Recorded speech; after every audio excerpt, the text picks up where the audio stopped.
Always check all 3 mirrors before you move off in a traffic queue. That way you won't miss that motorcyclist and therefore you'll know whether it's safe to move off. Never move off if a motorcyclist or cyclist is coming up on your left or right. Never cut corners like this.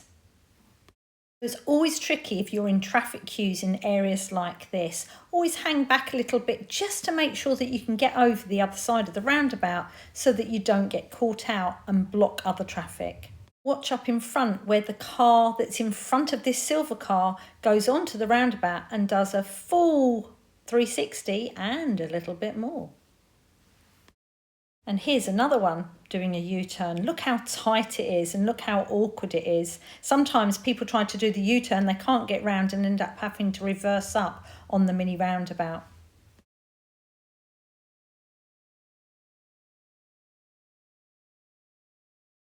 Look here where we leave the roundabout, but we have to leave in the right-hand lane because a filter lane is coming on the left. Check the left side mirror and then when it's safe, move back to the left-hand lane. Look up ahead where the van is parked on the corner. That means vehicles coming the other way are forced to drive out onto the wrong side of the road to come round when they can't see. Use the windows behind the van because sometimes you can see reflections of vehicles coming before you actually see the vehicles themselves. If a vehicle's got lights on, you might see a reflection onto the white van or again in the windows. Never enter a mini roundabout if you're going to block other traffic that don't want to go the same way as you, like the red van and the black one. Always think about what's around that next bend. It's narrowed the road and if it was really bad, we might have to stop. Keep a lookout for random potholes and make sure that you safely avoid them. On windy days, always beware of rubbish that can be blown out in the road. If it's really bad, safely pull up your vehicle, switch your engine off and get out and move it. Never leave your engine running. Watch out for vehicles on the left here that are very close to the edge of the lay-by. Watch the one with the lights because that vehicle might be moving out and can't see you. It's Judders, yeah? So I'd stay on the left, don't copy him. Not quite sure what he's doing. Gonna have to video that one. That's an interesting one. Look at the video is locked. Oh, he's just realised he's in the UK and he's supposed to be on the left.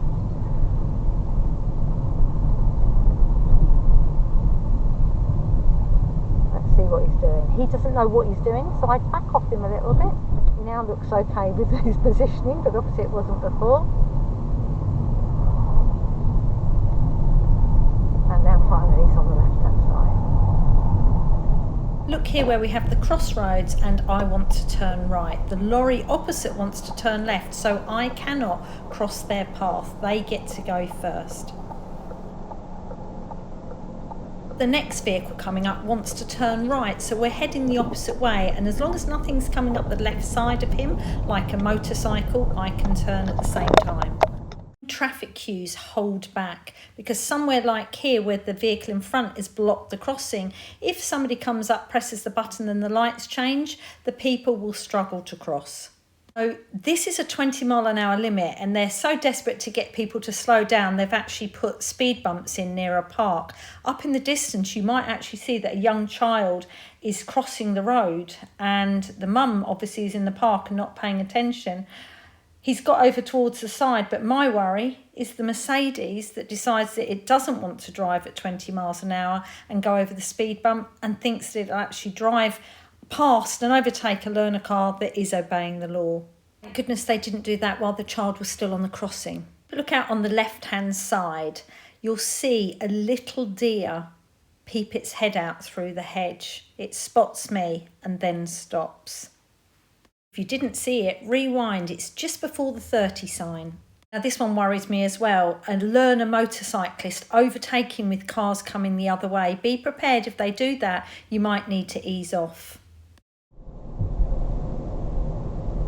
So can you see up ahead where the guy's up the telegraph pole and the van is parked up on the right hand side of the road? The car's coming the other way, can't see me. So this is where I need to be careful in case somebody squashes through when it's actually my right of way. So if you watch here, the bus has struggled to get into their bus stop, and you can see that the van is thinking about coming through. They're sort of blocking the road a little bit, but we're holding right back before the car park entrance on the left. The van's giving it a go. It's not going to work. The bus moves off and then we go. But it means that we've not blocked anybody that wants to turn in, because if the van did get past and then wanted to turn, we could then cause a major problem. And then look at the van here. Pulls straight out, blocks all the road, when he couldn't actually get all the way round. So total lack of planning. Roads like this, you constantly need to be looking up ahead, always looking places where you could tuck back in or where oncoming vehicles could tuck back in. Can you see where I've hung back here just so that we can see what that oncoming car is able to do? They've hung back and let me through, but other than that, they would have been able to come past the little yellow camper van and tuck back in. But I'm dealing with that and also looking ahead constantly in case I have to do it again. So take it nice and steady, and also make sure you're looking for other dangers like children, considering that this is in a housing estate. A large vehicle puts hazard lights on, hang back and let's see what they're up to. Reversing lights are on and they're reversing round the corner on the right hand side, which is the safer thing to do for lorries and vans that have poor visibility on their left hand side. That's a pretty large vehicle for doing a bit of reversing. So if you're somebody that doesn't like reversing into the bay, just imagine what this truck's going through at the moment. Get too close to him, once they start coming to this bit, they could hit the cab on the front of your vehicle. So I think they did a pretty good job.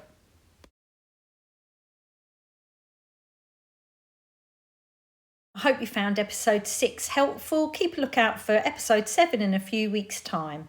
Thanks for watching.